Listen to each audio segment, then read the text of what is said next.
Oh my God, you just threw me off with this whole playlist. Sorry. I hope you have a playlist, because I'm just here like I really don't. From the TV, and I'm like, I know she has a playlist because every time I go on her live, she always has I just wing it. I just wing it. Happy Mama Life! Come on. Happy Mama Life to all of you beautiful Hey guys. out there. So I'm gonna wing Mother's it. Day is every day, and so we're always celebrating us. Always. Cheers, sis. Cheers. Mm-hmm. I'm doing.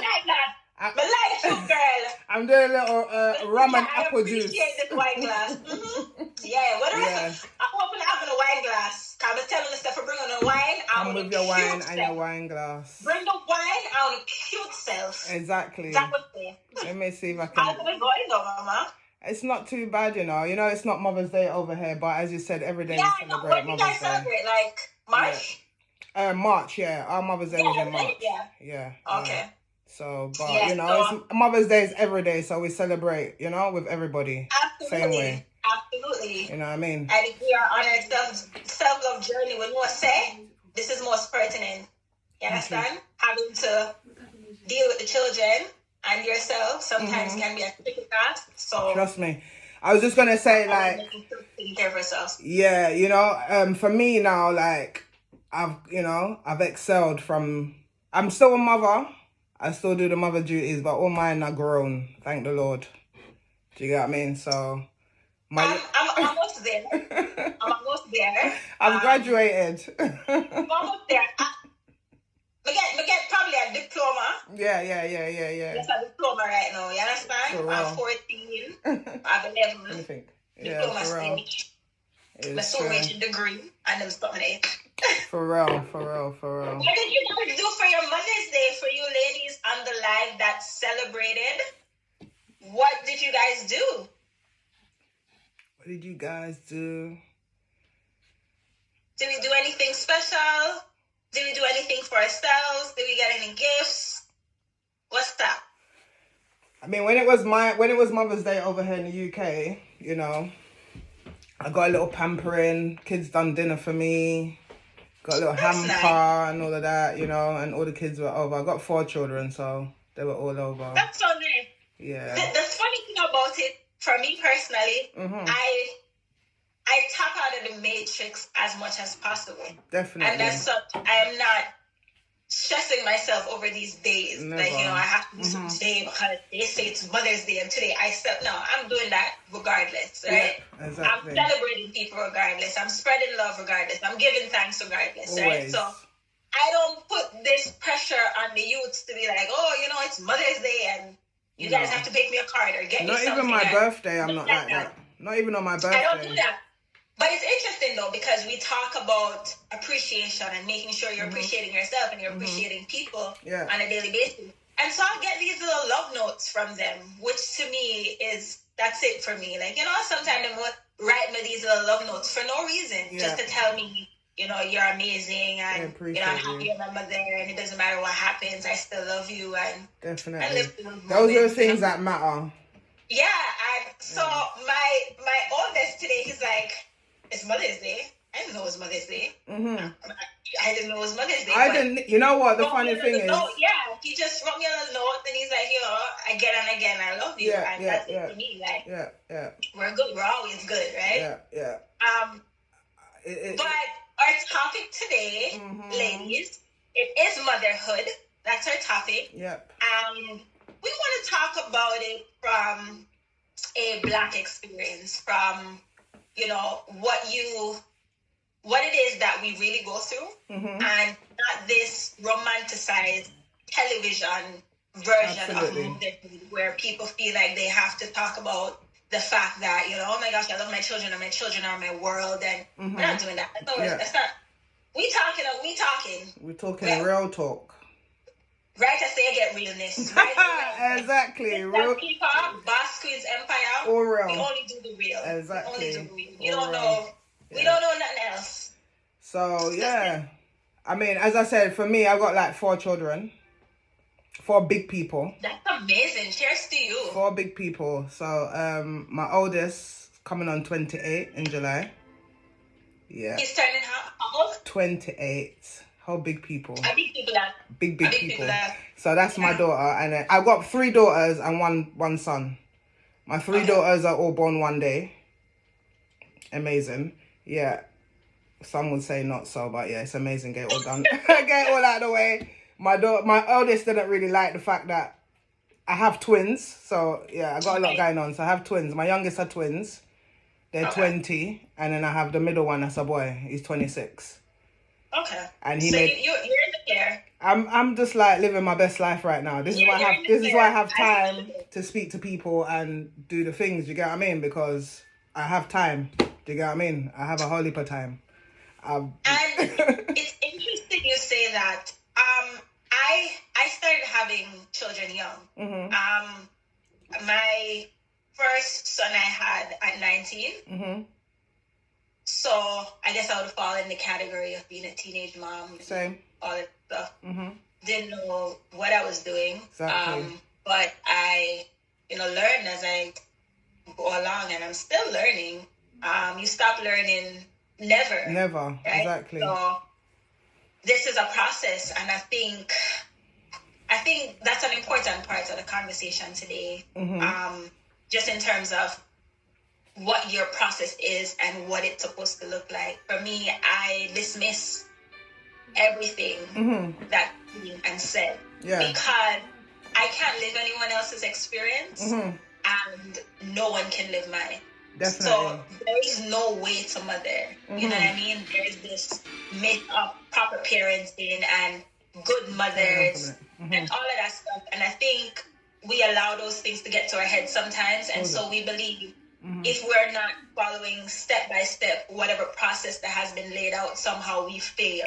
We haven't done it right. We're not worthy. We're not the good mothers. Oh my goodness, I cursed in front of my child. Oh my God, I didn't get assets before I started making babies. Oh my God, I have my children. They're this age. I'm not where I need to be. I'm failing. And I think we have to revisit those ideas. Yeah, definitely. Stop processes and start to, redefine for yourself what your journey is. Because I don't think, for me personally, I don't think that your individual journey is separated from your motherhood journey. Definitely it's all not. Relationships, yeah, right? It's definitely all intertwined. You're co-creating alongside your children. So it's just that they're there with you, they're a part of the ride. So it's going to look different. But for me, there is no coiled out process, vision, role. No, there isn't. It's a learning process. Mothers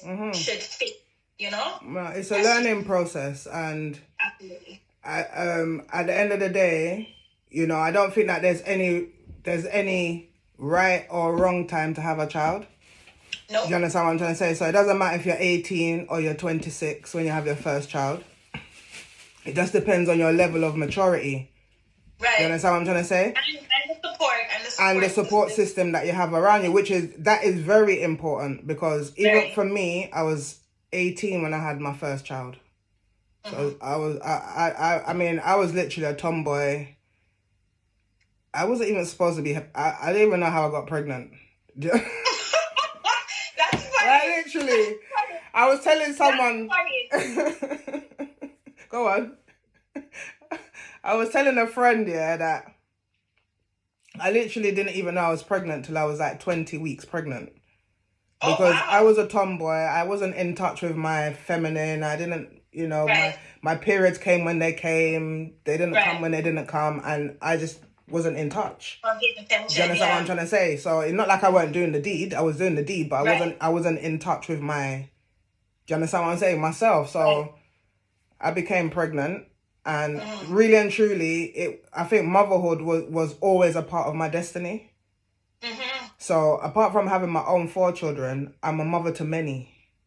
Understand? So I have my own 4 children. I also have my stepson that I pretty much grow. He lives with me now. He's 18. Right.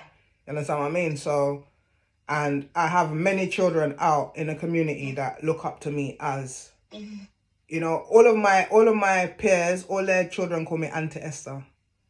Right. None of them don't address me like me and them are the same age group. And that's just the way that they're seeing my children grow in the house and within my family setting, if that makes sense. Does that make sense? Right.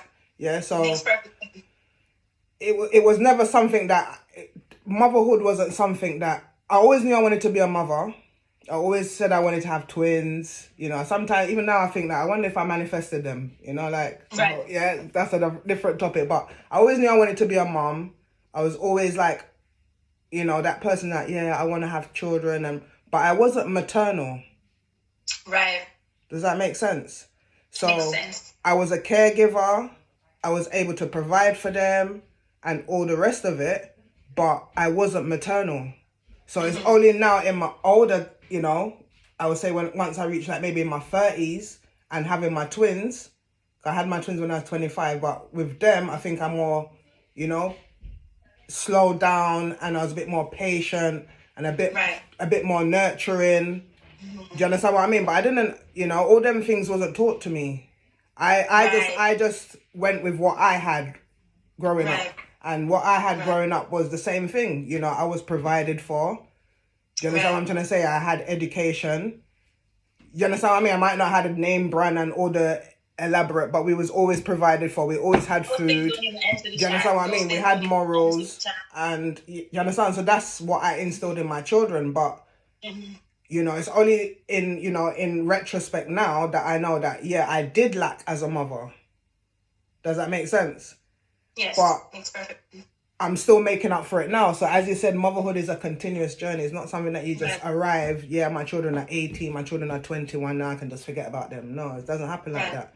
You're continuously... So, I want to... Oh my gosh, there's so many things. Miss Talkie Talkie. So many things. Likewise, you know how we are. I just listening to you speak. But my process, just to share a little bit about my process. My process didn't start out a bed of roses, and I didn't think that I didn't have any thought of ever having children. I mean, as I always say, I mean, you're having sex, so sex equals procreation, and if you're having unprotected sex, there is a high chance. Very high chance. Right? So, I think much of the same, being a teenager, having experiences, and I got pregnant. And I got pregnant, and I knew it wasn't a thought for me of, oh my gosh, am I going to keep this child or am I going to abort this child? That wasn't a thought. I was always going to carry this baby. And I did it, and I didn't have a very strong support system, but I figured it out. Figured it out through guidance from the ancients. You know, I've always been very spiritual from very young, so I've always just left things to the ancestor.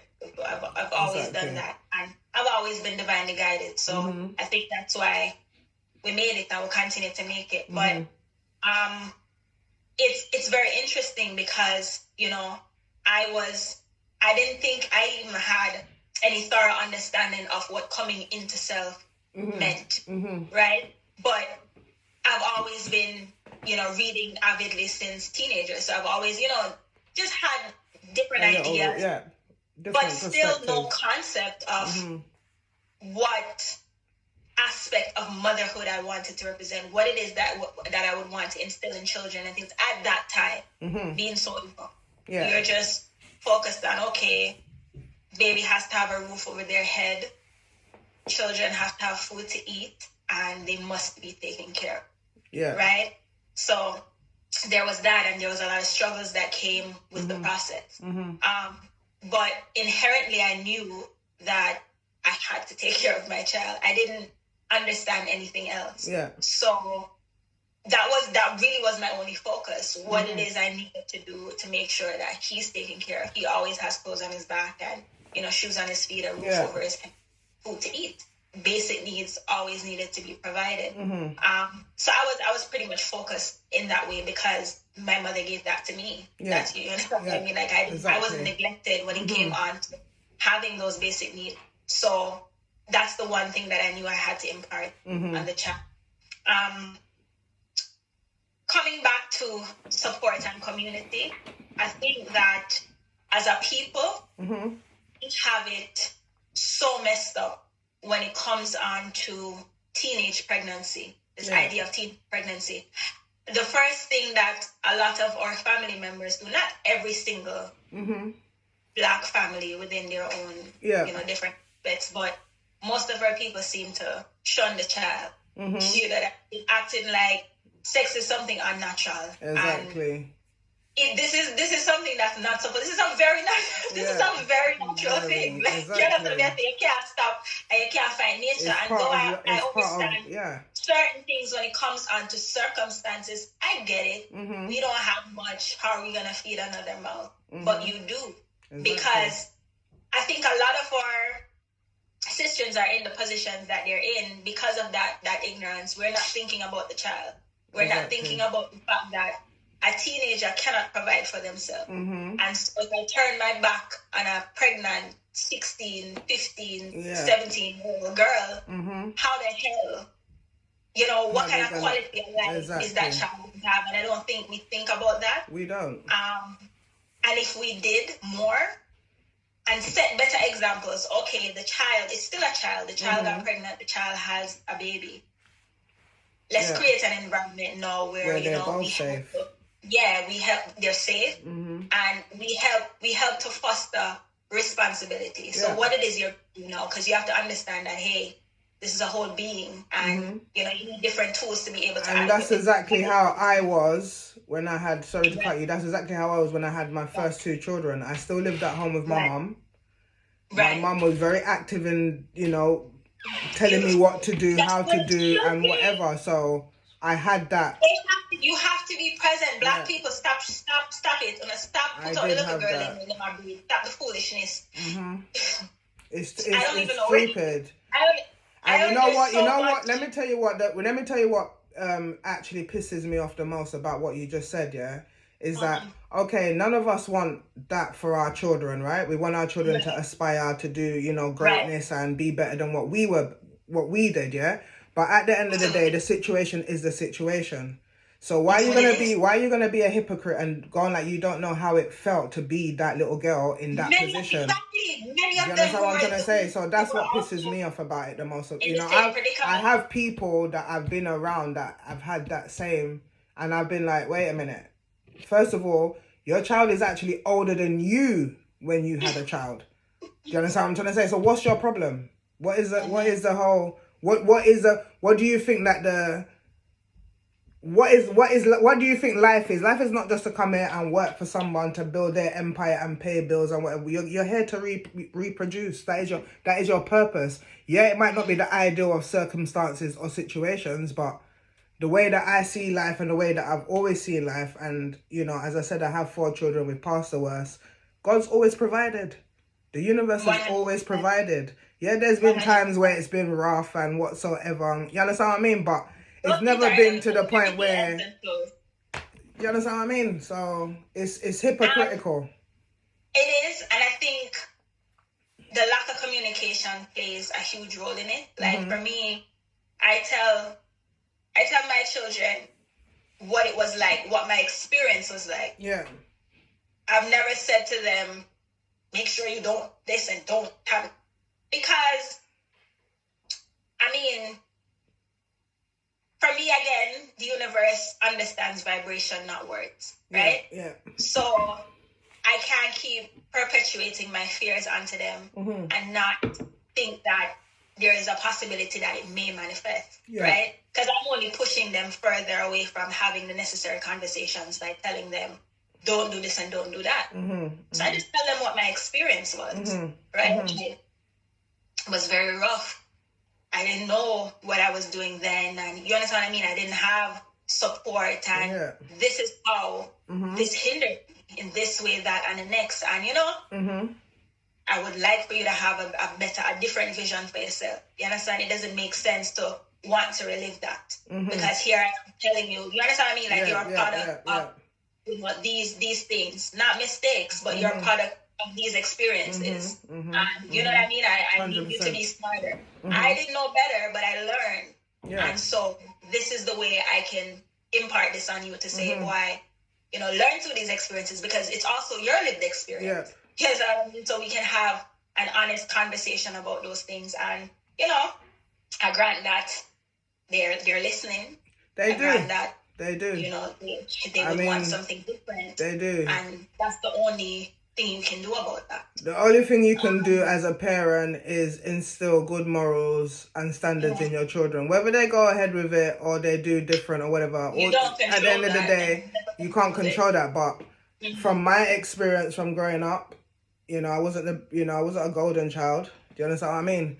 But I always had my mother in my head, you know, like bringing shame to my mom or bringing shame to my sisters, just bringing shame to my family in general. So that, you know, I could have been a lot worse is the point that I'm trying to make, innit? Right. Do you understand? But because, you know, the family that I came from, the background that I came from, it would have been just like, you know, totally taboo, you know, because I am from African, you know, parentage and, you know, I live a Caribbean lifestyle. Do you understand what I mean? So that in itself was a bit, you know, but everybody got used to it. But I'm saying that there was still boundaries that I had to stay within to know that I didn't bring disrespect or shame to my family. Do you understand what I mean? So whatever you do whatever your children do, they're always going to remember the words that you put into them. That's the point that I'm trying to make. Right. You get me? So instill goodness into them, innit?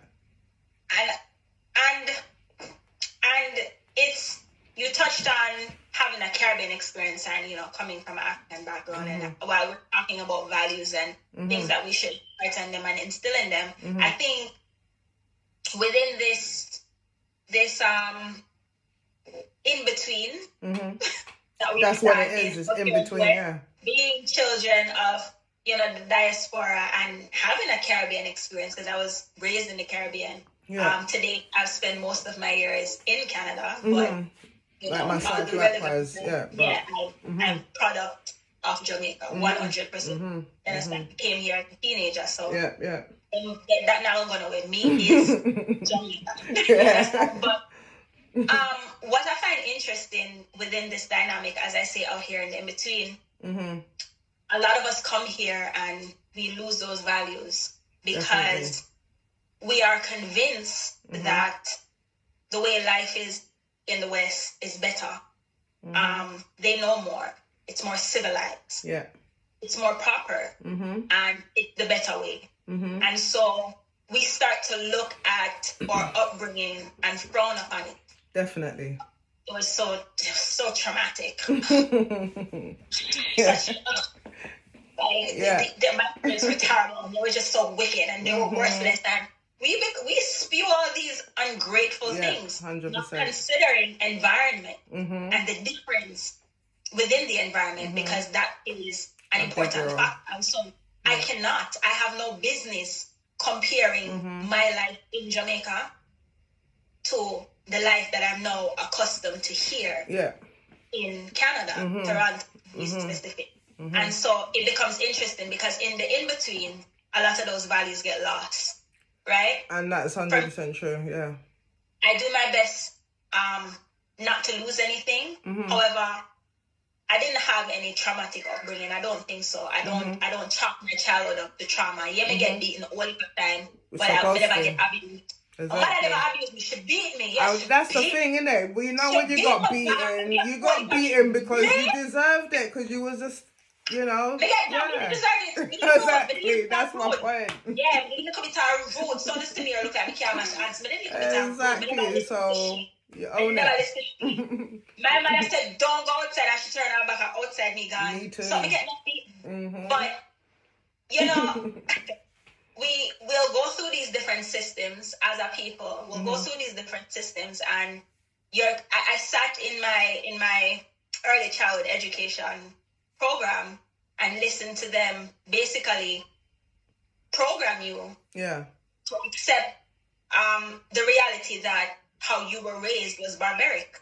You understand what I say? So if you're not paying very careful attention, they will take your mind and they'll twist it. You see what I'm saying? And then and as such, you become a product of these institutional thoughts, and you have to be very careful.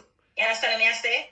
So definitely. Again, coming back to the values, and it's these different factors that will influence that. And so we begin to be the ones that are consistently spewing that, you know, oh, I'm not gonna pass on these ways to my child. I'm not gonna raise my child like that. And my parents didn't know what they were doing. What? Excuse me. I mean, where I am right now, in comparison to where I see a lot of the people in my age group that I'm acquainted with or associated with, when it comes down to manners and respect, them don't know the first word, they have no understanding of that. How the hell do you enter into a room and not acknowledge people? Where is that? I still don't get that. I have to always. What is that about? What is that? So it's these are the things, and though we, it may look like a small thing, again, it comes back to what you said about, making sure that you're instilling these values and these morals. So all these things that, came from my upbringing, back home in Jamaica, I still think that they're vital. You understand me? I say, you have to get that one, two time if them out of the way. 100%. I don't abuse my children, but it is what it is. I mean, I still listen, like that. of course, I tell them already. Listen, when mine was younger, I used to tell them, listen, I will beat you because I gave birth to you. So you can go and run to whoever you want to go and run to, because they'll just take your little sorry ass. And then when you're eating potatoes and baked beans, you want to come back home. But yeah, it's not about beating them. It's about if they need a slap, they get a slap. And if they need a punch, they get a punch. People this topic is often shied away from because, people don't want to be labeled certain things. People are afraid. People are afraid to just speak and be truthful about anything in general because everyone's concerned with being politically correct. We can tell you, me, I'm politically correct. Can't go in and no sentence. Because politically correctness is foolishness. It's complete and utter. If I listened to their nonsense about not beating your kid and all of that, I would have lost my son long time deeply to the system. This is my argument. So no one not tell me about don't beat my kids. This will always be my argument. Me right to start looking at my eye. Me I said, she said, yes, one time me needed to lay down. Okay. I met the baby. Me and no policymaker. Never in the bed. Yeah, so not a policymaker then. So no policymaker. Exactly. Cannot tell me what I should and shouldn't do with my children. And I think this is the difference. This is a difference. These people that make these policies speak to their experiences, and their experiences are brutal. Their experiences come from burning children with cigarettes and locking them up in basements and don't feed them and don't feed them for 3 months and put them toenail in hot water. Okay. Black people don't let them something. No, we just tap you up and move on. Tap you up and then give you good dinner after. That is not our experience. That is not our experience. It's true. Then there's the other argument of, it comes from, certain things come from slavery. And, I guess, what do I call it, epigenetics or genetic memory. And so there are certain things that are passed down through our DNA, and we act on certain things without understanding why. I understand that, and I think there is some validity to that argument as well. I consider everything, I rule nothing out. Definitely. However, as I said, there is a difference between discipline and abuse, and there is always going to be arguments around what's acceptable and what's not acceptable. There's always going to be that. And I think it doesn't matter how many opinions want to be spewed on the proper way to parent. Everyone is just going to do what makes sense for them. I don't know what goes on in the... I do not condone abusing children. I don't condone abusing children, but children need to get beaten. Children need to get beaten. Especially... No, but listen, on a real note, you see, I've seen the correlation between this stopping you disciplining your children and the children getting out of hand. Yeah? Absolutely. So I don't know what really goes on in America. I mean, in terms of the youth violence, I know that there's a lot of police killing and them kind of things, but I'm talking about the youth. The kids are killing themselves. Our children are killing themselves because nobody wants to talk to the children because everybody's afraid. Nobody wants to... Do you understand what I'm trying to say? So are we just going to just sit back? And it's a plan. It's all part of the whole big scheme. So we're not for abuse. No one's for abuse. You don't abuse your kids, but you have to discipline your kids. And imagine now as a mother, a single parent mother, having a 14, 15, 16-year-old son that is probably twice your height and your size, you have to instill that level of fear into that child. I don't care what anybody wants to say. My son still respects me at 26. And he is like 6'2" and he's huge. I'm like little to him. But best believe when my different face comes on, everybody knows what time it is.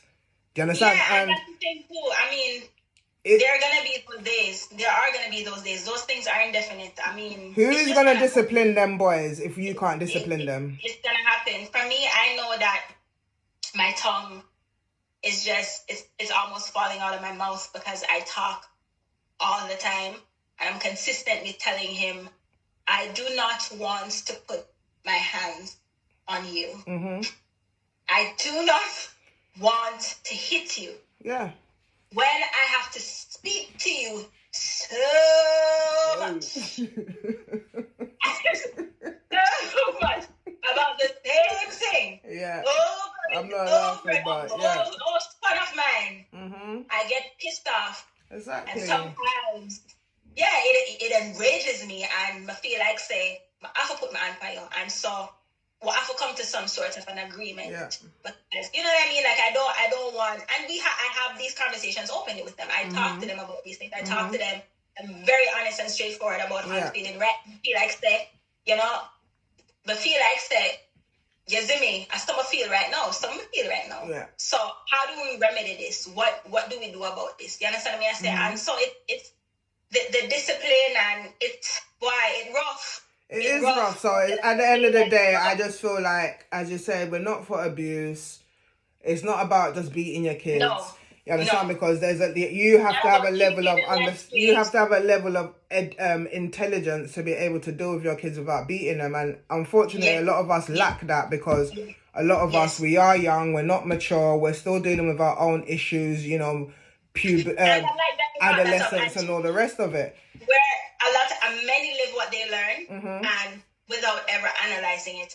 And so even that, as you say, I do my best not to put my hands on my sons because I remember, even though me get beaten, I'm going to say, yeah, like, you know, it is what it is. That was a part of my upbringing. But I always remember how me did feel. Yeah. When me get beaten. Like, I never like that lady there.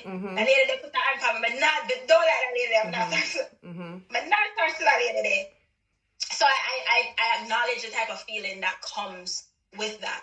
And so, you know, I have why sorry to cut you. What bothers me in that sense of taking away, because as I said, I'm not for abuse and I'm not for people just beating up on their kids. But what bothers me when you take away that piece of discipline that we are used to as a people, yeah? So I'm not, as I said, a little slap for make them know, or a little, you know, backhand, whatever it is. We're not talking about getting the belt and the pot and the pan and all of that, yeah? Pounding on them. But I think that's more healthy than for a mum to be cursing at her child, telling her child all these horrible things. Do you understand what I mean? I'd rather just box you down and then it will be done. It's funny. Do you understand what I mean? Because they got serious to beat and wear off. They got serious to beat and wear off. Yeah. I don't believe in that sticks and stones may break my bones, but words are worse than sticks and stones. Deeper. It's true. Because I'm sure many of us can remember any hurtful thing that our parents have ever said to us out of anger. You remember that shit. That shit cut deep.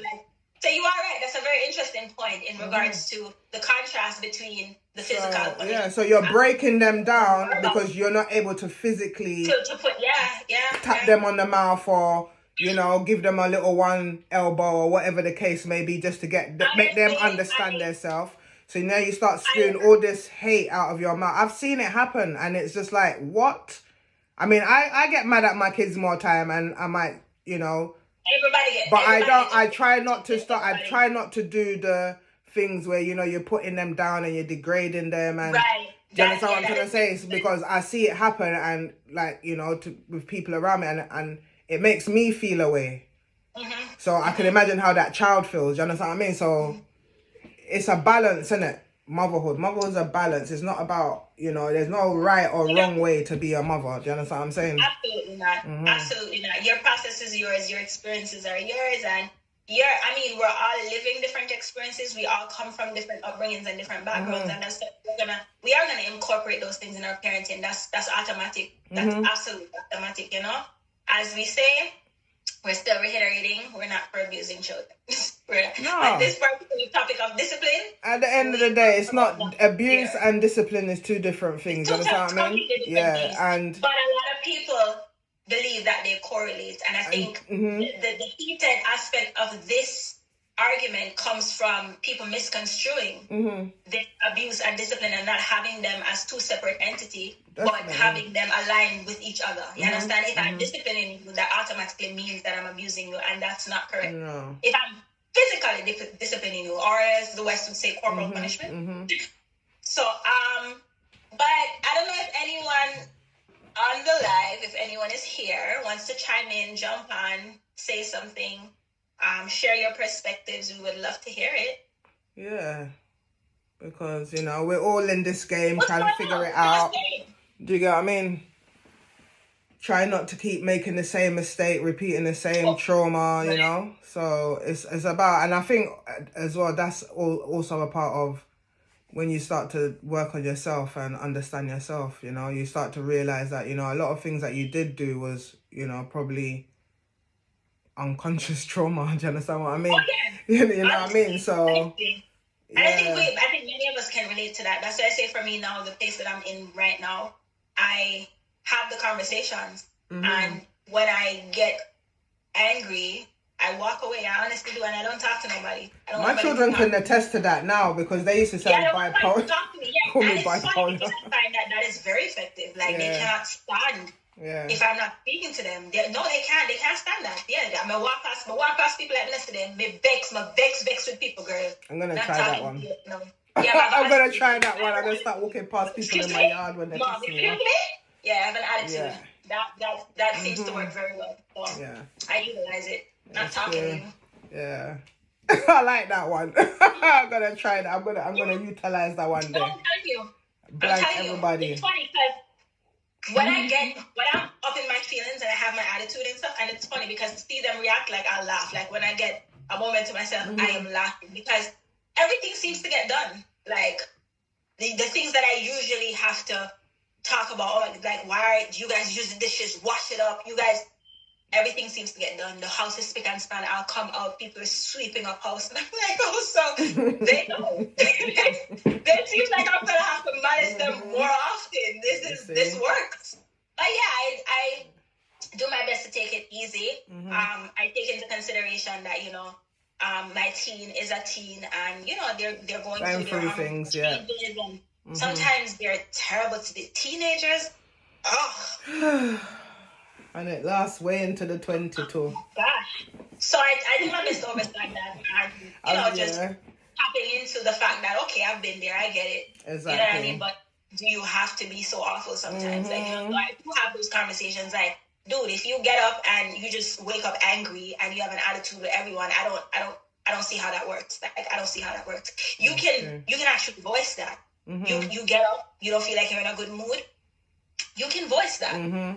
That let people know, like, you know, not in a good mood right now. Good mood, yeah, it's true. Don't do your thing, then I know to kind of give you your space. Yeah, exactly. But I can't be talking to you as your parent, and all I'm getting is attitude, and I'm confused because the day just started. What happened? Where did it come from? You're gonna piss me off. No, you're just coming in. I'm just trying to show you some love, and you're just giving me attitude. No, what's going on? No, that's not gonna work. So again, communication is key, especially with these children. And, you know, just giving them a platform to know that they can always express themselves and be honest with you. And you be honest with them. I'm as honest with them as possible. Yeah, I'm honest with them.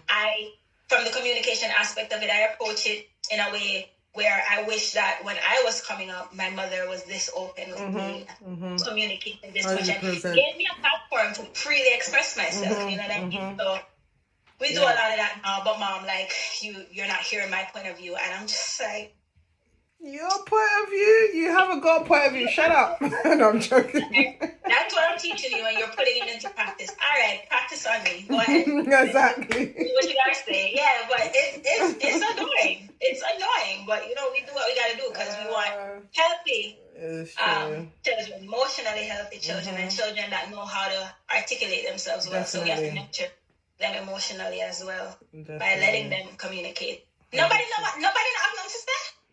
The people are still there.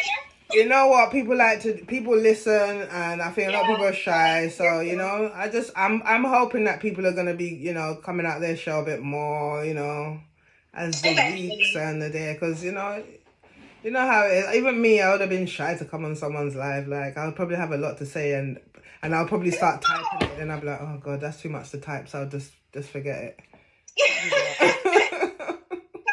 Guys, this is why we're here. It's good to have other people's perspectives on motherhood as well, because you know, and it's good to know that you're not bonkers, you're not alone, you're going through the same struggles pretty much. Do you understand what I mean? And yeah, we're here for each other, that kind of thing. I think just going back to the topic, I mean, we're still on the topic of motherhood, but I'm wanting to touch on this aspect of this romanticized idea of motherhood, right? And as the media would have it, it's the greatest thing. And so when you have your baby, when you push that child out, you hold that child, that moment signifies the best moment you will ever have in your life. And it's just the most magnificent thing. And that is not true for all women. It's not. And so, women, a lot of women are afraid. They're calling this thing, you know, postpartum depression or whatever have you.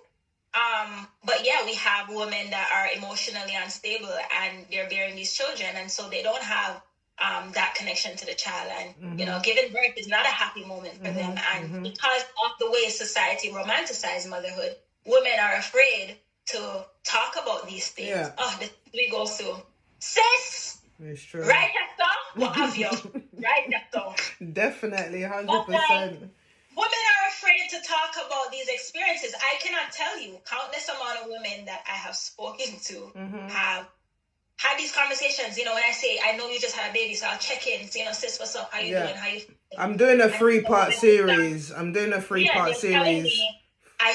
don't feel good. Like, you know, so she's annoying me. Like, she just keeps crying. And I said, sister, it's normal, relax. You understand me? I say, what can you do? Yeah. So, you know what I mean? So, is dad there? Can you just, you know, maybe tell dad, say, I need some time to yourself, take walks. But don't feel bad. And I've had that where they're saying, boy, we can't even talk to nobody about it because I don't want people to judge me. Me not gonna judge you. Talk about how you feel. You know, like that baby right now. That baby a bad too much. You don't want to run that baby. Yeah. It's normal. It's normal. It's normal. 100% normal. And we need to stop this. We need to stop.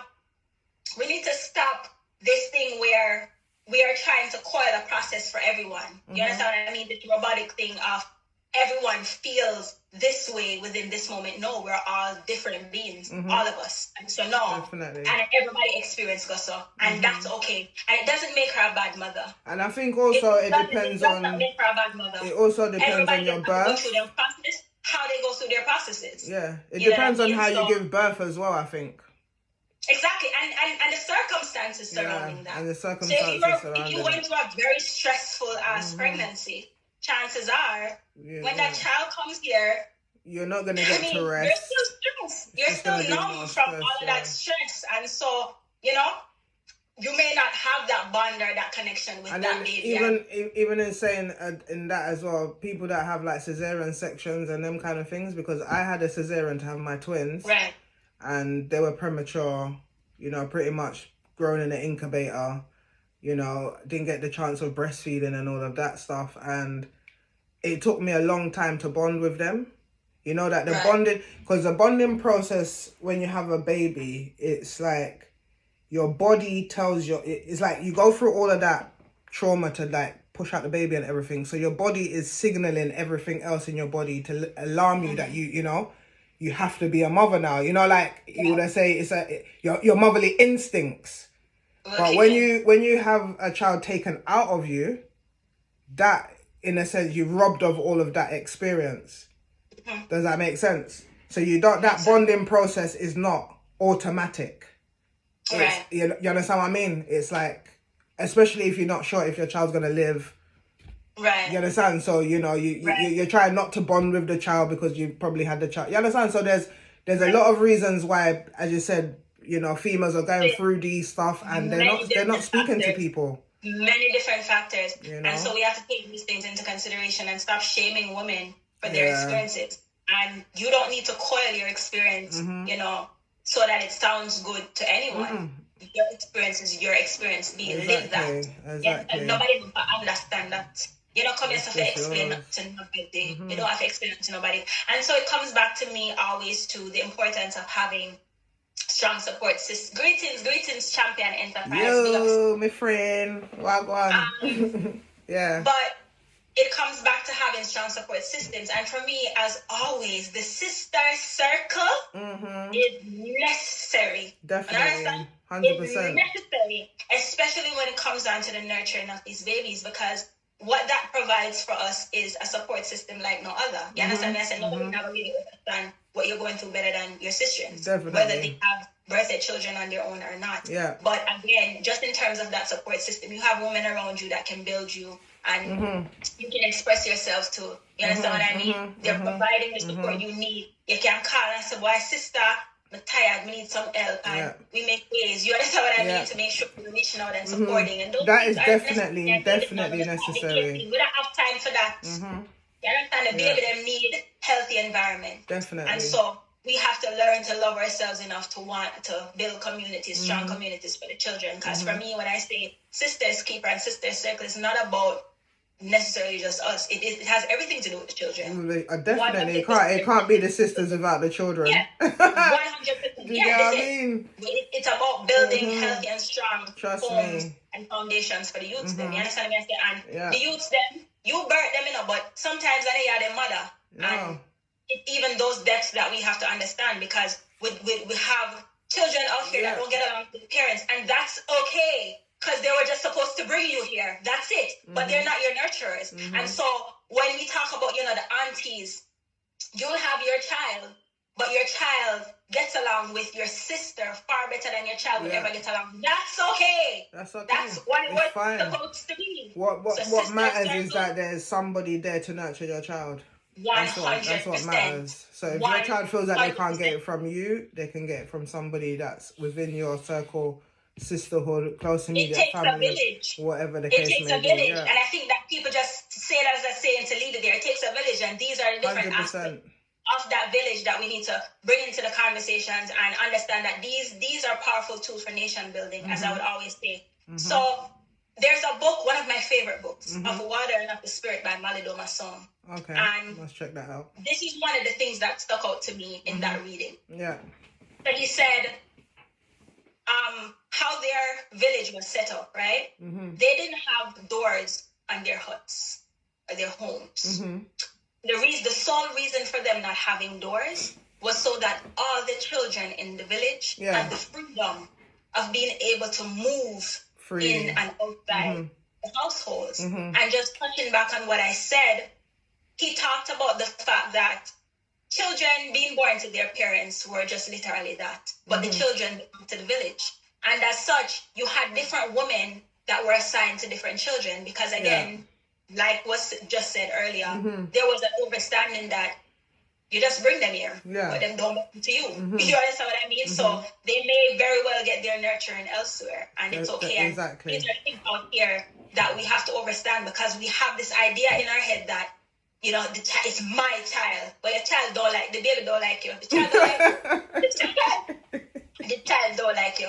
The child don't like you. It's not yours. You don't own nobody. You don't own nobody. My child, my man, you don't own anyone. Let go. Let it go. Definitely. That part of your ego needs to come into check. You understand what I'm saying? So when we let go off of these, you know, tedious things, this idea that we can own human beings, then we'll be able to be more productive in our vision, 100%, in our circumstances, and you know, we can focus on the things that make sense. That makes sense. Yeah. Motherhood, too many things are put on us, too many unrealistic expectations of mothers. This, especially Black mothers, are minority mothers that don't have certain tools, don't have strong support systems, and yet are expected, not that you have your 1 and 2, we are going to beat the odds, yes, but we don't want to dismiss we don't want to dismiss the root cause of certain things, because oftentimes we are addressing symptoms. And not, yeah. This symptom exists because, it was rooted in something else. Exactly. So we have to focus on where a thing comes from. And then we can talk about sensible solutions. Definitely. Otherwise, we just have to talk about our ass. Really. Exactly. Period. That's all we do. You know what I mean? It's true. Definitely. I agree. So to the mamas, big up on yourself. You got this. Big up on the chest, right? The chest, okay, so no respect her.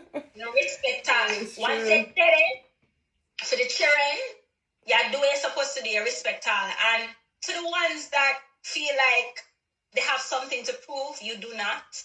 You don't. Ask for help. And motherhood is not. It's stuck in senseless pride and allowing the children to suffer because you want to look good in the eyes of people. Cut the bullshit. Yeah. Ask for the little pants and the shoes. That's what Ask people. Ask for help. Yeah. Ask for the little $20 so you can go buy some food. Ask for the help. There is no shame in it. There is no shame in it. And nobody should, anybody that's on the receiving end of being asked something from somebody should never make somebody feel less than or any way. You understand what I mean? If you can help a situation, sometimes ask for help, guys. If you're even around people and you can see that a situation looks bad, because it doesn't take a rocket scientist to see certain things. Do you understand what I mean? So if you can help a situation, help a situation. Yeah, I've done it many times. Do you understand what I mean? As you said, older boys and some sisters that I know have children that are younger, and so my children are growing out their clothes. So and children grow so quick. That's the thing as well. I'll ask because I don't come from a place of judgment. I always come from a moving with and in the intention of love. So I'm gonna ask if you need. I have this, I have that. Do you need it? I have some things here, and I start soft. You know what I mean? Like if a sister, I start off, why? I have some extra waffles here. The boys, them are not going to eat it. It's going to go to waste. I don't know if you want it. And you understand what I mean? You start soft. And then, them sister, all right, then them can trust you because, you know what I mean? This is not for talking about. It's just, you're just genuinely trying to offer support. Because again, as a mother who have had to do it, I can make them get a basket carry water. I would take... When I'm saying lemon, when I'm saying don't get the lemonade, but the lemonade we make pear juice. Yeah, so we love gives you lemons, make lemonade. So yes, we added a turn trick. So I'm not the type of turn trick on the top, but with the other things that we just exactly. Let me just leave that go. Let me just leave that going right this stuff. No. But again, knowing that things get rough, and everyone's dealing with their circumstances. Create for yourselves environments, especially for these children, that you feel comfortable with going and asking for support. And don't feel no way. We just need to start doing things in the community where, as I said, obviously I know you're in the States, I'm in the UK, but it doesn't matter. Community is community. I'm in Canada. And Canada. Sorry, you're in British territory actually, ain't you? Because Canada's like that's yeah. So but do things. Encourage people to do little things in the community, so people might not have to feel a way to come to you directly or whatever. Those are the kind of things that I'm trying to, I'm envisioning. I mean, I like that idea. Even if it's just like a little unit somewhere, a little shop somewhere that people can just drop things off. That you understand what I'm saying? Because we have to help each other. Do you understand what I mean? And so it comes back to again putting out there that underneath the a senseless pride, because we know how people are. Pride is one of the deadly sins. It's one of the deadly. It's one of the deadly sins. No. You want it. Stop the foolishness. And that's why we as a community, until we get rid of that mentality, we're never gonna be able to unite. You understand? Is that stinking mentality that keeps us divided. You understand what I'm trying to say? And so we implore you to think from the perspective of the children. Think about the children and only the children, not yourself. You understand what I'm saying? So, and we know that there are many factors that can contribute to those things, because we have this narrative that says, she knows that she can't take care of the them. Why she keep on her breed? Woman for breed. Where? Woman for breed. It happens. Woman for breed. Yeah. It happens, especially, especially a lot of people have that narrative, but you don't know. For me, I find those things to be very redundant. Why? Because it no matter what you say, the children are already here. What's your point? What's your point? They're That's already it. here. And she needs support. So let's just give it to her. Shut Yeah. up. Do what you Shut can up. do, yeah. And try to So, educate her to not have any more.